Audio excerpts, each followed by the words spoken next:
What's up, everybody? Welcome back to the vlog.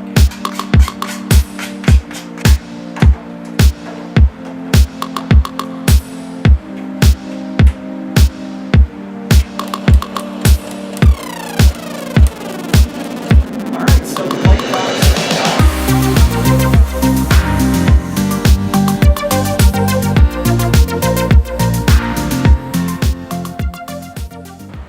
Welcome back, everybody. This is vlog number three? Yeah, 3. Anyway, today the plan is I'm going to make a light box. So a light box is usually used in product photography, create some fantastic, just soft, creamy light that gives your product a nice glow rather than that bright flash, that harsh lighting that just flattens out your images. So I'm going to go out and get some materials to get my light box started. I need some PVC for my frame. That's going to end up being the structure for my light box, and then I'm going to get some fabric that's translucent but not transparent. That's going to go around the outside of the light box and diffuse that light from my flashes coming in from the sides to create that really nice soft light. So I'm going to go ahead and get some materials and we'll get things started. I'm working on cutting up all of my pieces of PVC, and want to just give you a quick look at how I'm cutting these. But one thing that I always hated about cutting PVC was you get PVC chips and dust and stuff flying all over, and it makes a mess, and I really don't like having to clean up. So the less I have to do with that, the better. What I ended up discovering sitting in my bunch of tools over here in the basement was I've got some cutters for tubing, and I was curious if these would work for cutting this PVC. And this is 3/4 inch PVC, so it's not exactly the thinnest stuff. I didn't know if this would be sturdy enough, but it actually is working pretty well. And I wanted to give you a quick look at how I'm cutting the PVC using these tubing cutters. And the first thing that I'll do is measure out the length that I want for my pipe. So I'm just going to use my tape measure and measure out exactly how far I want this. Now I want 24 inches. Let's go ahead and mark that.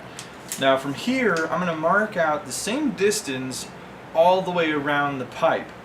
So I'm just going to turn this a little bit, and we'll measure this out one more time. 24 inches. We'll just keep doing this all the way around.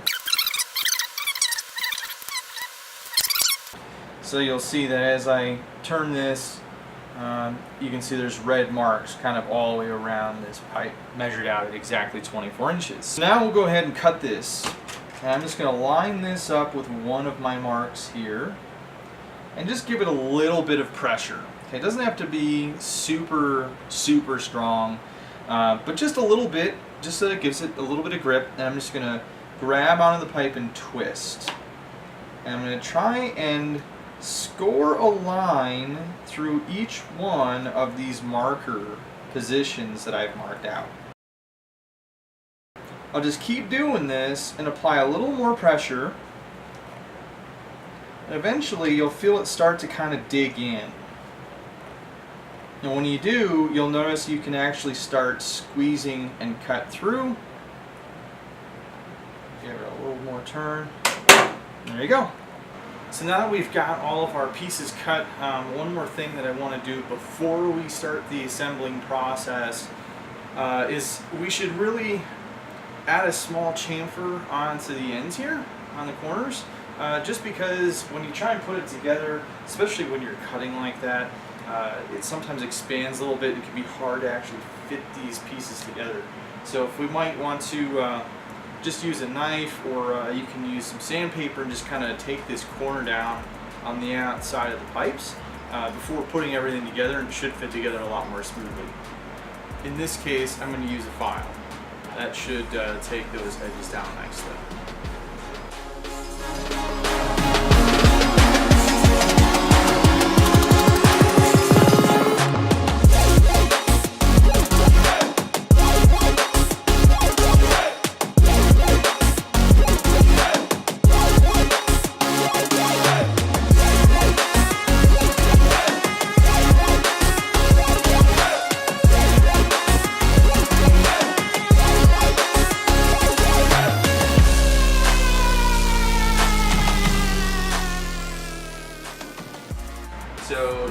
go ahead and just assemble everything and make sure that it all fits together and it works well.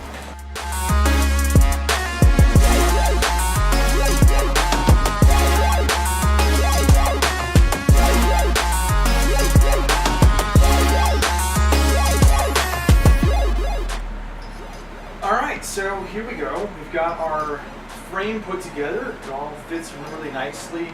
The joints are kind of snug, but I imagine as I take it apart and put it back together, it'll become easier as I wear them a little bit. But yeah, everything fits well. It looks nice and square.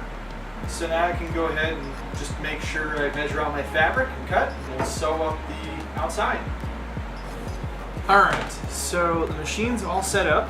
I've got it threaded. I think everything is set up correctly. It's a new machine, so we'll see how it goes.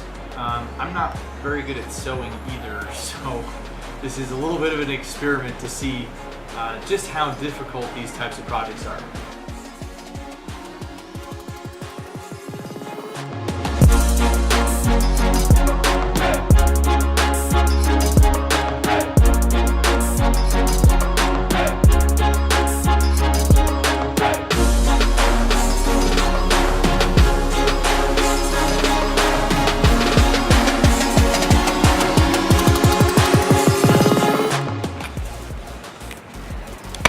Alright, so there's our light box. The material is pretty much done. I'm gonna see if I can still sew those front edges around to create long loops to slide those front cross members through to really finish this thing off. But other than that, this thing's looking pretty good.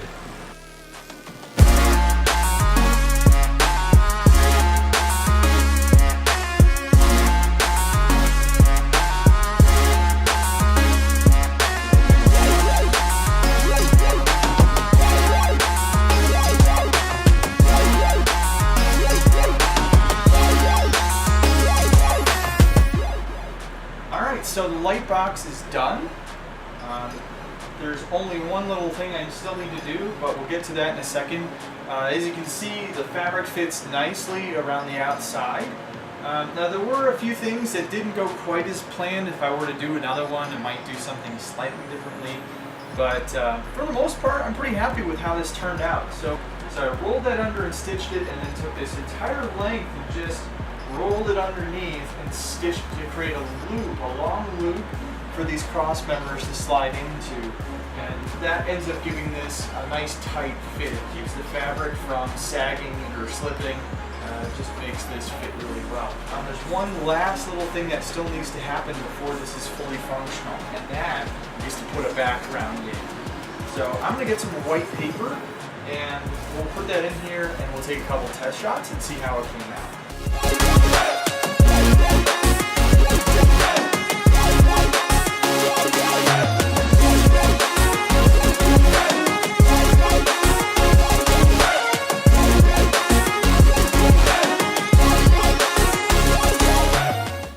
Alright, so this part I'm actually recording on my phone, and I know the quality is not quite the same, but I wanted to show you my photo setup so that when I go through and demonstrate the light box, you'll have an idea of exactly how I'm going to do this. So the first shot I'm just going to take with a flash right on top of the camera, either the built-in flash or just putting a speed light right on top. However, the other shots that I want to do to show off the light box, what I'm going to do is I've got my camera here. You can see my camera, and I've got just one of my lenses with its box sitting inside the light box, and I have a remote flash trigger on top of my camera. You could use the built-in remote trigger using optical triggering. That might work fine. I've got a radio trigger here, so that is going to be a little more reliable. And then on the side, if I go around, you'll see I've got my flashes sitting on a box, just pointed to the side of the light box, just so you can see what it's going to do. I've got it firing using the controls right here on this remote trigger. So we're going to try it out with a single flash and see how this goes. and then we'll probably try 2 flashes, one from each side, maybe at different powers. One will be more of a primary light and one will be more fill, and we'll see how that affects the light compared to using just a single flash head on.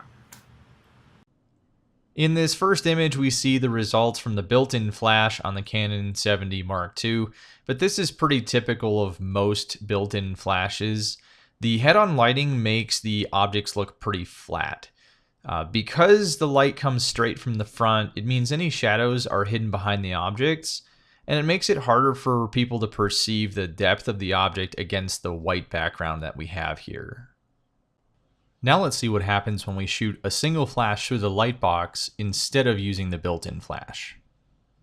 So you can see at this point I've got the flash firing at full power. Probably don't have to do that. I could just slow down my shutter speed, let more light in, and that would be fine. But I've got my product sitting there. I'm just going to go ahead and hit that tape down again. But I've got my lens and the box just sitting right there. And if I really want, I could turn the background lights off here as well. So let's go ahead and take a test shot and see what it does.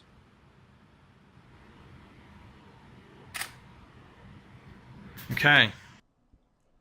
This is a pretty big contrast to the first image that I took with the built-in flash. Having the light come in at an angle from the side means that we start seeing shadows being cast across the background, and that helps give the lens and box a bit more depth and contrast.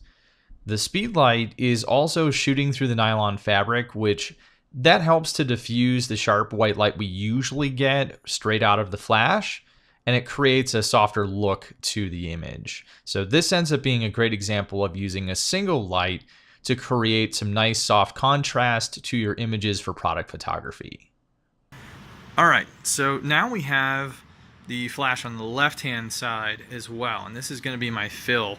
Shooting through, again, this material, this ripstop nylon, to diffuse the light and make it nice and soft, as it provides some fill light just to bring up those shadows a little bit. So let's take a test shot and we'll see what we've got.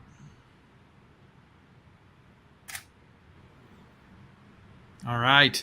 Taking a look at our final image using 2 flashes for lighting. There's one flash on the right, just as we had before. That's our primary light, so it's a stronger light on the right-hand side. And then we've got a fill flash that I've added to the left-hand side of the image. Now the primary light is going to still cast those shadows that we saw initially, and that's great. We want those shadows. We want that to have some nice depth and contrast that we get because of those shadows. But the shadows are softer and they have less contrast than that first photo that I took using just the single speed light on the right-hand side, and that's because we've added that fill flash on the left. So if you're looking for that softer look, something without quite as much of the shadows and contrast, add that second fill light, make it a little bit less powerful, and you'll still get shadows, you'll still get that depth and contrast, but it softens up that image a bit more. Be careful not to overdo it. I may have gone a little too strong with the fill flash on the left here. Toning that down just a little bit more would create just a little bit deeper shadows and make this look a little nicer. But overall, I'm pretty happy with how this turned out. All right, so there you have it. We've got our light box build. Not too complicated, but definitely requires a little bit of skill with sewing. If you know somebody that sews, they can totally help you out with making one of these. The materials aren't too expensive. I probably made this entire thing for less than 40 bucks. So again, just using some speed lights here, we've got some nice soft lighting coming through that material and just a simple paper background to make this whole thing work out. So you could change the background to anything else that you want. If you want a darker color, you want a lighter color. You could also add gels on your speed lights if you want to color that light as it comes through the material. That would also work really well. But yeah, for about 35, 40 bucks, managed to make myself a nice, soft, light box that I can use for product photography. So I hope you enjoyed coming along with me on this simple build vlog. Hopefully it gave you some insight on how I made this light box. maybe inspire you to make your own light box. If you have any questions, feel free to post those down in the comments below. I'd be happy to answer those. And if you enjoyed the video, feel free to like and subscribe. I would be more than happy to have you come along on my journeys as I continue making these vlogs and learn more about photography. So thanks for joining me, and I'll see you guys next time.